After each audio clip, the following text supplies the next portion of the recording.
Madre, dito tayo ngayon sa FKM Caloocan branch, which is located lang dito mismo sa Barangay 175 Camarin, Caloocan. Pero syempre, ang pakay natin dito, magre-review tayo ng mga mangilan-ngilan pang mga model nila dito. Then also, ang gagawin natin is mag-i-stock update muna tayo. Pero syempre, bago natin muna simulan tong video na to, gano'n lagi natin ginagawa, intro muna tayo.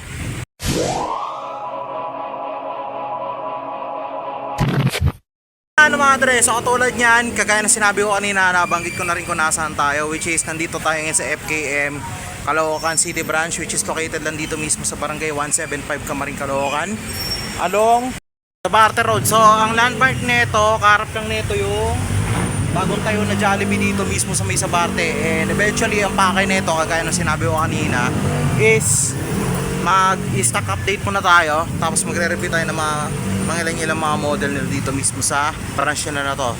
Gusto mag-inquire or mag-avail ng motorsiklo dito, either cash or installment, kung gusto nyo pumunta rito mismo sa branch nila na to, is ayan, pa-flash out ko na lang dito mismo sa screen yung pinaka-complete address nila. And at the same time, kung halimbawa naman meron kayong prospect na unit na gustong kunin kila FKM, especially kung taga rito ka sa Caloocan, is po pwede nyo akong i-inform or pwede kayo mag-comment dito mismo sa video na to, or else pwede rin kayo mismo mag-PM sa akin directly dito mismo sa ating Facebook page. So ayan, bale ito halos yung mga units sila na available dito mismo sa branch na to. Then mamaya maya iisa-isayin natin yan. Sige, simulan na natin.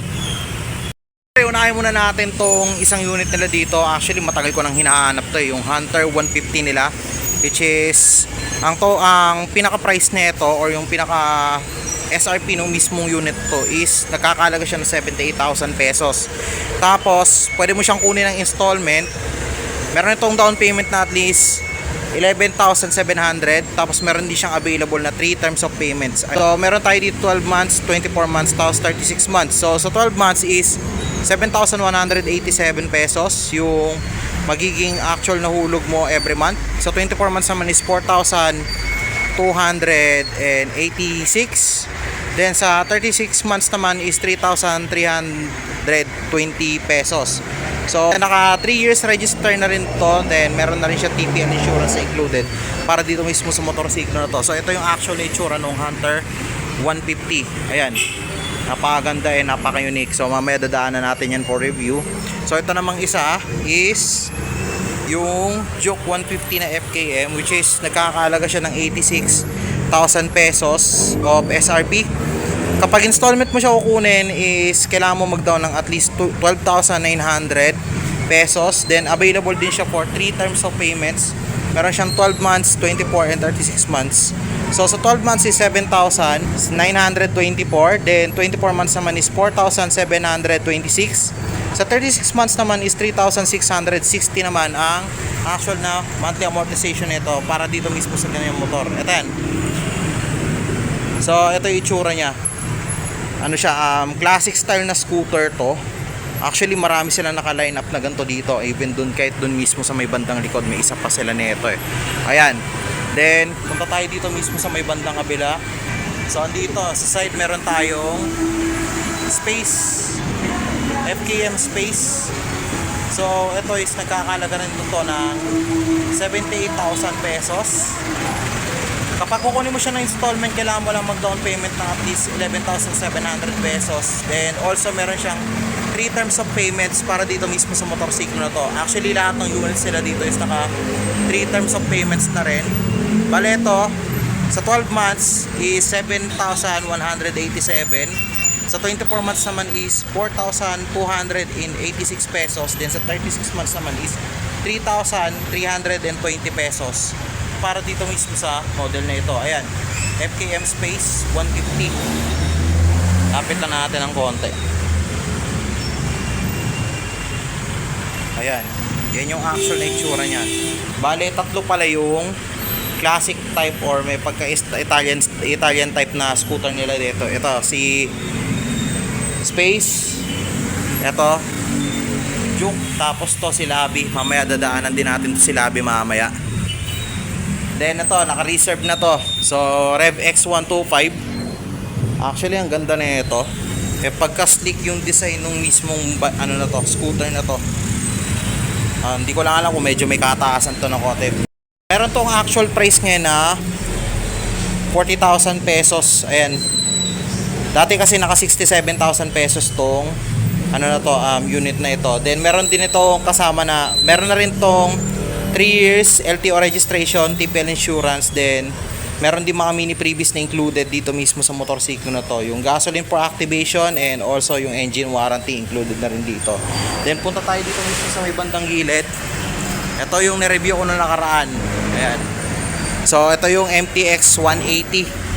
Yung Maxi Scoot na bago ni FKM, which is ang halaga nito is nasa 138,000 pesos para dito mismo sa model na ito. Tapos kapag kukunin mo siya ng installment, kailangan mo mag-down ng at least 20,700 pesos para dito mismo sa unit na to. So available din ito for 3 terms of payments ha. So 12 months 12,715, 24 months is 7,583, and 36 months is 1,873 pesos. So same din, naka 3 years registration din ito with free TPL insurance, then free helmet, tsaka FKM freebies. So ito yung itsura ng MTX 180. Alam ko familiar na kayo dito kasi nung last time nakapag-upload na tayo ng reviews regarding on this bike. And ano naman, ito pa rin yung itsura niya. Yan, alam ko familiar na yung karamihan sa inyo dito. So punta tayo sa likod ng MTX. Ayan.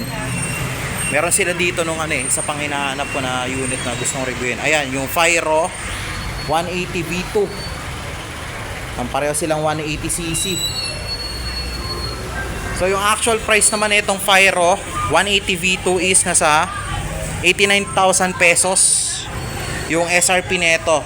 Tapos kapag kukunin mo siya ng installment, kailangan mo mag-down ng at least 13,550 pesos. Then katulad nung sinabi ko kanina, 3 terms of payments, 12 months is 8,201 peso, 24 months is 4,891 peso, then 36 months is 3,788 pesos.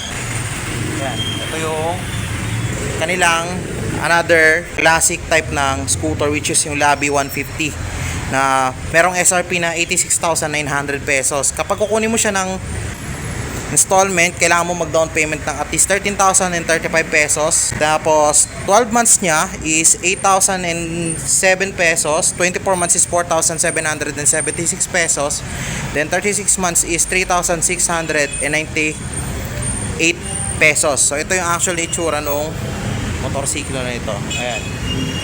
Ito yung Labi 150. Then the rest, ayun. Meron sila dito nung Venture 150 MTX. Tapos another model din. Ayun. Honda CB190. So sila lang ang naglabas na ito dito mismo sa Pilipinas. Naka-under to ngayon kay FKM. So ito, yung actual na price nito dati is nasa 178,000 pesos ito, or 178,000 pesos itong motorsiklo na ito, is ngayon is nasa 148,000 pesos na itong na to, model na ito ni Honda. Sa nakuha kong info regarding dito mismo sa kanyang installment is kailangan mo mag-down payment dito ng at least 26,250. Then sa 12 months nito is kailangan mo maghulog ng 16,124 pesos. So 24 months naman is 9,616 pesos. Then sa 36 months naman itong Honda CB190 is kailangan mong monthly ng at least 7,447 pesos para dito mismo sa model na to.